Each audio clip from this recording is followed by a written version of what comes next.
Bismillahirrahmanirrahim. Para subscriber yang dirahmati oleh Allah Subhanahu wa taala, dalam pertemuan kali ini saya akan menceritakan kisah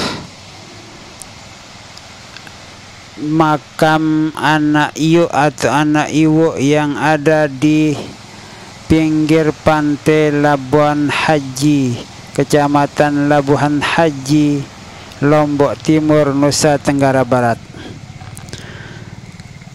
Kita ini sedang berada di Pantai Lengkok atau pinggir Pantai Lengkok untuk menuju ke makam anak Iyu atau anak Iwu. Bahasa Sasak itu bahasa yang sangat banyak, namun maknanya sama. Ada yang mengatakan anak Iyu, ada yang mengatakan anak Iwu. Kenapa orang-orang dulu menamakannya dengan anak Iyu atau anak Iwu? Sebab kalau tidak ada orang tua atau tidak diketahui orang tuanya, dalam arti keadaannya itu sendirian dan tidak diketahui siapa orang tuanya, biasa orang-orang tua dulu mengatakan bahwa anak Iyu. Seperti dalam kisah makam anak Iyu ini, karena anak Iyu ini adalah menurut penuturan orang-orang dahulu, beliau adalah salah satu penyebar agama Islam di Lombok Timur, Nusa Tenggara Barat. Lalu kemudian beliau itu setelah menyebarkan agama Islam lewat pinggir-pinggir pantai untuk mengislamkan orang-orang tua dulu. Setelah sekian lama menyebarkan agama Islam, beliau itu meninggal dunia dan dimakamkan di Labuhan Haji atau pinggir pantai Labuhan Haji,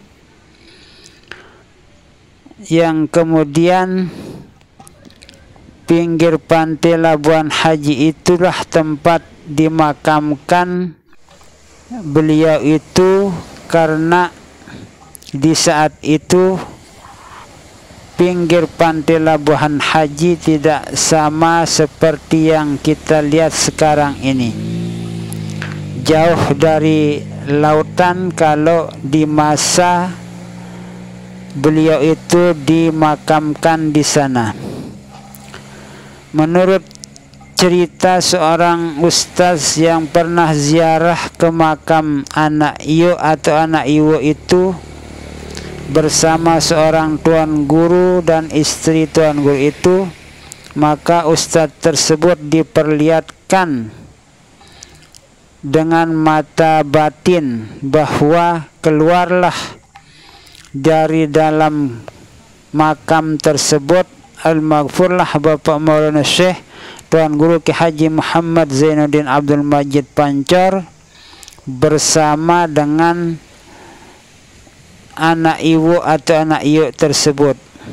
Di saat anak Iwu atau anak Iyu itu keluar dari makam tersebut, beliau itu menggunakan pakaian Jawa, menggunakan blangkon, topi yang biasa digunakan oleh orang-orang Jawa, dan berpakaian serba seperti Sunan Kalijaga, karena itu adalah merupakan pakaian adat orang Jawa. Dan ustadz tersebut berkesimpulan bahwa yang ada di makam tersebut itu adalah seorang penyebar agama Islam yang berasal dari Pulau Jawa, yang kira-kira diutus oleh para wali songo untuk menyebarkan agama Islam di Lombok ini, khususnya di Lombok Timur. Lalu kemudian setelah beberapa tahun saya mendengar cerita itu, maka saya pergi berziarah ke makam anak ibu tersebut. Nah, ini kita sudah sampai di dermaga Labuhan Haji. Kemudian terus kita itu menuju ke selatan, jalan menuju ke selatan dari dermaga Labuhan Haji, terus mengikuti jalan raya. Nah, ini sudah hampir sampai ke makam anak ibu atau anak ibu tersebut. Lalu kemudian di sini ada pengkolan ke timur. Ini jalan kita menuju makam anak ibu atau anak ibu. Lalu setelah pengkolan ke timur itu ada pengkolan lagi ke selatan. Pengkolan ke selatan. Nah, ini sudah berada kita di pengkolan ke selatan dan hampir sampai di makam anak ibu atau anak ibu. Nah, inilah dia, kita sudah mendekati. Ini ada pelang tertulis di sini, di pelang itu cagar budaya. Jadi cagar budaya, situs cagar budaya makam anak ibu. Di sinalah beliau itu dimakamkan, di pinggir pantai Labuhan Haji, sebelah selatan dari dermaga Labuhan Haji. Kemudian di sini jalan kita untuk memasuki makam anak ibu itu ada lorong sebelah utara menuju ke makam anak ibu. Jadi setelah beberapa tahun saya mendengar cerita dari seorang ustadz tersebut, maka saya ziarah ke makam anak ibu dan berjumpa dengan penunggu makam. Lalu saya bercerita bahwa